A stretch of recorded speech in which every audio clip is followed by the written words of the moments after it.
গাজীপুরের টঙ্গী নতুন বাজার এলাকায় রাসায়নিক গুদামে লাগা আগুন ১৪ ঘন্টা পর পুরোপুরি নিয়ন্ত্রণে এনেছে ফায়ার সার্ভিস। বান্ডেল থাকলে প্রতি সেনমানিতে টাকা বাঁচবে। বিকাশ সেনমানি বান্ডেল কিনে জিতুন প্রতি লেনদেনে।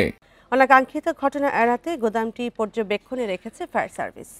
ঘটনাস্থল পরিদর্শন করেছেন ফায়ার সার্ভিসের ঊর্ধ্বতন কর্মকর্তারা। সদর দপ্তরে ফায়ার সার্ভিসের সহকারী পরিচালক নুরুল ইসলাম জানান, বিস্ফোরণের খবরে ফায়ার সার্ভিসের কর্মীরা ঘটনাস্থলে যান।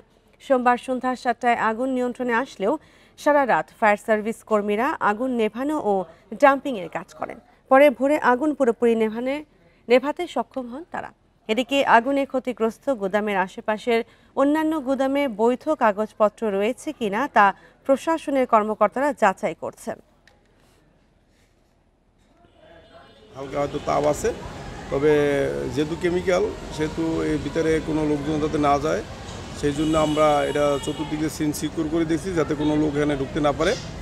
এবং আমাদের আরও টিম আজকের দিনেও থাকবে।